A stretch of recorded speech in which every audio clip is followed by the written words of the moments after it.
Et devant nous il y a le bureau et sur ce bureau il y a plein de petits papiers blancs. Je sais pas si vous savez ce que c'est. Pour moi ça c'était vraiment le truc le plus stressant de tout cet entretien.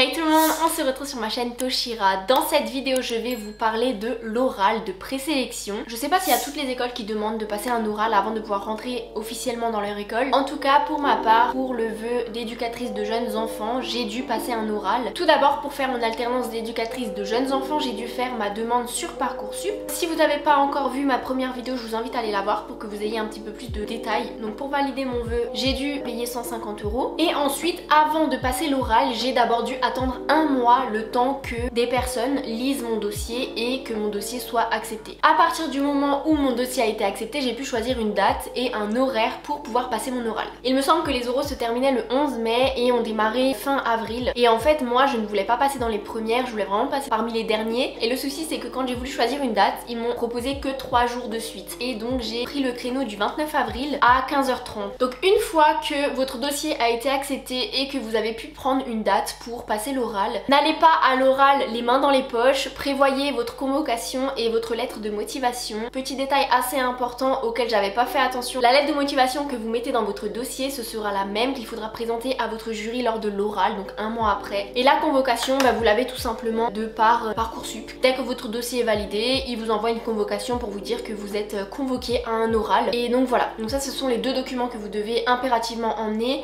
plus votre carte d'identité bien évidemment. Pour préparer cet oral, vous avez deux possibilités. Soit vous avez des sous, vous pouvez vous permettre de payer des personnes qui vont vous aider à vous préparer à l'oral, ou soit vous y allez au talent, vous faites confiance et soit ça passe, soit ça casse.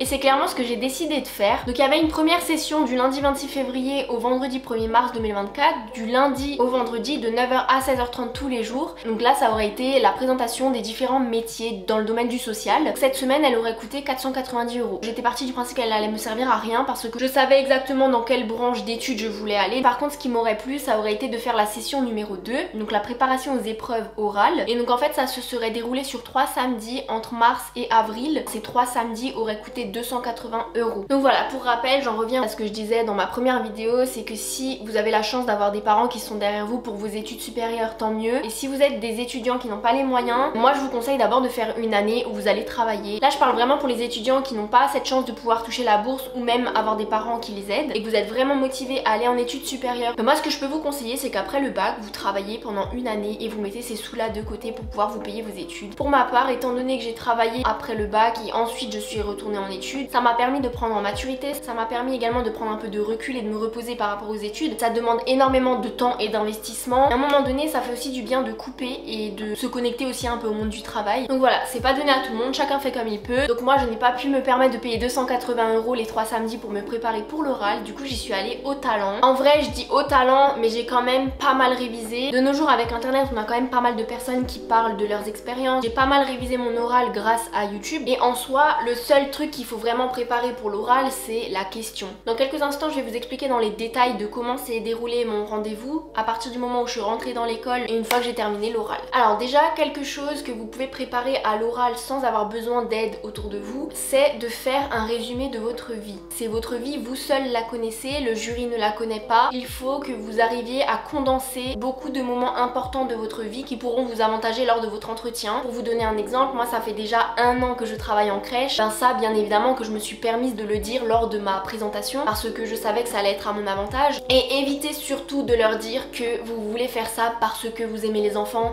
parce que vous êtes issu d'une grande famille et que vous avez côtoyé des enfants en grandissant. Ne donnez surtout pas que cet argument là. J'avais entendu dire que c'était un des arguments que les jurys entendaient le plus tout au long de leur journée. Tu ne sors pas du lot, t'as dit la même chose que les autres. Ça paraît complètement évident que vous aimez le contact avec les enfants, sinon vous ne vous dirigerez pas dans cette branche là. N'hésitez pas aussi à parler de votre parcours de vie. Alors si vous sortez du bac, c'est sûr que c'est délicat. C'est aussi pour ça que je vous donne ce conseil de travailler un petit peu 1 an voire 2 ans après le bac. Là je m'adresse vraiment aux personnes qui ne sont pas sûres de vouloir faire des études supérieures, ne sont pas sûres de ce qu'ils veulent faire de leur vie. Ça a été mon cas, donc je me permets de partager mon expérience pour pouvoir aider d'autres personnes qui sont dans la situation dans laquelle j'étais auparavant. Et voilà, si ça ça peut aider, tant mieux. Donc voilà, pour en revenir à ce que je disais, déjà pour préparer l'oral, vous avez besoin de vous et de votre expérience de vie. Faites-vous confiance, ça c'est vraiment un gros point clé. Je commence à avoir super chaud, je crois que je vais enlever mon gilet. Donc je disais, il faut se faire confiance. C'est plus facile à dire qu'à faire. Je suis assez timide face à des personnes que je ne connais pas. À force d'avoir côtoyé pas mal de monde, j'ai appris à être plus à l'aise avec les personnes que je connais pas. Mais je vous le cache pas, ça reste quand même impressionnant d'être face à un jury qu'on connaît pas, surtout que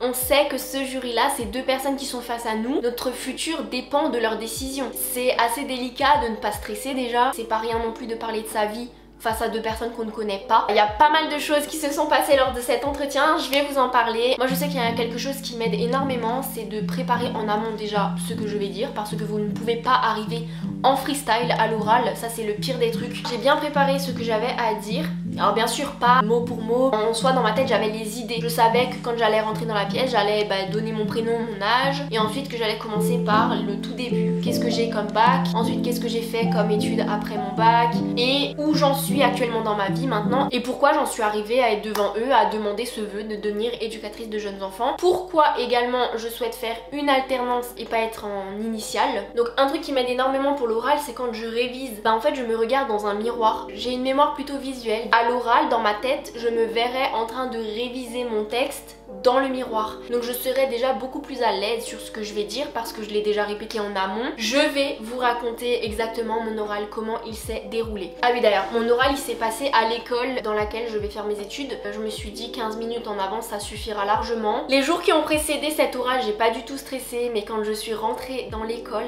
ça a été les 15 minutes les plus longues de cette journée-là. Faut savoir que j'étais mélangée avec des personnes qui voulaient devenir également éducatrices de jeunes enfants, mais il y avait aussi le métier d'assistante sociale et d'éducateur spécialisé. Donc on n'était pas tous là pour se présenter pour les mêmes études. On a une dame qui nous emmène dans une autre pièce et donc là on se retrouve en file indienne à devoir signer un papier qui atteste qu'on est bien là aujourd'hui. On a dû leur montrer notre convocation et ensuite on nous a dirigés dans une nouvelle pièce. En fait c'est comme une salle de classe. On s'est retrouvé face à une vingtaine de tables vides et donc on est une quinzaine à s'asseoir dans cette pièce et devant nous il y a le bureau et sur ce bureau il y a plein de petits papiers blancs. Je sais pas si vous savez ce que c'est. Pour moi ça c'était vraiment le truc le plus stressant de tout cet entretien. En fait il y avait une cinquantaine de possibilités de questions, des questions ouvertes sur le monde. On pouvait passer de qu'est-ce que vous en pensez de la guerre en Ukraine actuellement. Et il y a un sujet où tout le monde veut forcément tomber dessus, c'est les écrans, donc les enfants face aux écrans. Donc là j'étais mais tellement stressée. Franchement, quand vous savez que vous pouvez tomber sur une question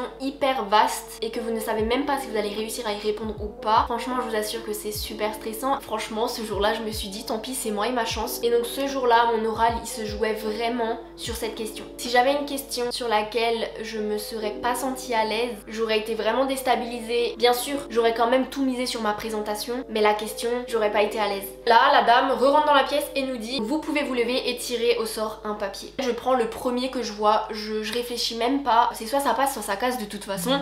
Donc je le prends et là je lis la question. La question est le cyberharcèlement, nouvelle forme de harcèlement. Et là franchement le stress est complètement redescendu. Je me suis dit ok top, je suis à l'aise avec le sujet, je vais pouvoir bien prendre des notes sur mon papier et ensuite let's go voir les jurys et après ce sera à eux de prendre la décision si ils veulent que je sois étudiante dans leur école ou pas. Et là j'ai de nouveau froid, bon je vais remettre mon gilet, c'est n'importe quoi. Et donc à partir du moment où on choisit notre sujet et qu'on se rassoit, on a 20 minutes pour préparer notre question. Ils nous fournissent un stylo et une feuille blanche et on écrit ce qu'on veut sur le papier. Si vous avez envie de structurer vos notes, faites-le. Moi c'est ce que j'ai fait, étant donné que j'ai passé un bac L, comme c'est encore tout frais pour moi dans ma tête, la façon de structurer une disserte, c'est exactement ce que j'ai fait en fait. Faut juste se dire un truc, c'est que pour répondre à une question, il faut surtout pas répondre oui ou non. Faut vraiment avoir une réponse ouverte. Alors bien sûr je ne dis pas que ce que j'ai fait c'est ce qu'il faut faire, mais là vraiment je vous partage juste mon expérience. Avant de répondre à la question, faut quand même se mettre dans la peau de quelqu'un qui va lire la question, donc les jurys. Nous on a quand même eu 20 minutes pour préparer la réponse, donc eux ils ont quand même pas mal de candidats tout au long de la journée, ils ont pas forcément tout de suite une réponse qui leur vienne en tête à partir du moment où on leur énonce la question. Donc ce que je me suis dit que j'allais faire, c'est que j'allais déjà tout simplement donner une définition du terme qui est super important dans la question, c'est le cyberharcèlement. Ma question c'est clairement le cyberharcèlement, est-ce que c'est une nouvelle forme d'harcèlement? Avant de se demander est-ce que c'est une nouvelle forme de harcèlement, il faut quand même d'abord se dire mais qu'est-ce que c'est le cyberharcèlement? Ensuite j'explique à partir de quand est arrivé le cyberharcèlement et ensuite j'ai parlé d'une anecdote qui m'est arrivée dans ma vie, qu'au collège j'ai une fille dans ma classe qui se faisait harceler. Du coup je leur ai parlé de mon anecdote et ensuite je leur ai parlé d'une loi qui est passée en Chine sur les écrans. Pour les mineurs, ils ont limité le temps d'écran à 2 heures par jour et ils ont décidé de couper internet entre 22h et 6h du matin. Et donc comme je vous ai dit au début, quand vous répondez à une question, faut pas directement dire oui pour moi ou non pour moi. Faut vraiment essayer de débattre, d'analyser le sujet. Pour ma part, toutes les idées que j'ai données, ça allait dans le sens où je pouvais conclure en disant pour moi en effet c'est une nouvelle forme de harcèlement. J'en reviens au début de l'oral et donc pour le jury j'ai eu un homme qui est psychologue pour adolescents et la dame était éducatrice de jeunes enfants retraitée depuis 1 an et franchement l'entretien il s'est super bien passé. Le psychologue il est resté debout quasiment pendant tout l'oral. Mon entretien a duré 1 heure, donc on a d'abord parlé de ma vie, mon expérience, ensuite on a pu échanger un petit peu, ils m'ont posé pas mal de questions et à la fin dites-vous qu'on a à peine eu le temps d'aborder la question. Ce qui m'a énormément aidé lors de cet entretien, c'est que j'ai directement mis en avant le fait que ça fait déjà 1 an que je travaille en crèche et donc comme la plupart de leurs questions c'était des questions en lien avec mon métier que j'exerce actuellement, ben en fait c'était super simple pour moi de leur donner des petites anecdotes ou des exemples de ce que j'ai déjà vécu au travail. En fait c'est tellement plus simple de passer un oral quand vous savez de quoi vous parlez. Je pense que si je n'avais pas eu cette expérience en crèche et que je serais allée passer cet oral, ça aurait été plus compliqué pour moi parce que forcément c'est différent entre un sujet qui vous plaît et travailler dans le domaine du sujet qui vous plaît. Je sais qu'il y a des questions qu'ils m'ont posées. Si j'avais pas eu cette expérience en crèche, j'aurais pas été à l'aise d'y répondre parce que déjà j'aurais pas eu d'exemple en tête. Et vu que j'avais structuré ma réponse à la question, ben j'ai pu y répondre hyper rapidement. À la fin, j'ai fait ma petite conclusion et voilà, l'entretien s'est terminé. Ensuite je leur ai souhaité une bonne journée et je suis sortie de l'école avec un sourire jusqu'aux oreilles. J'étais trop contente. J'avais à ce moment-là un patron et j'avais fini de passer mon oral. J'avais plus qu'à attendre et 1 mois après, et ben vous avez la réponse dans ma première vidéo où je vous annonce que je suis prise pour mon alternance d'éducatrice de jeunes enfants. Si vous avez des questions concernant l'oral ou d'autres questions, n'hésitez pas à me les poser sous cette vidéo, je me ferai un plaisir de vous répondre et je vous dis à très bientôt. Salut!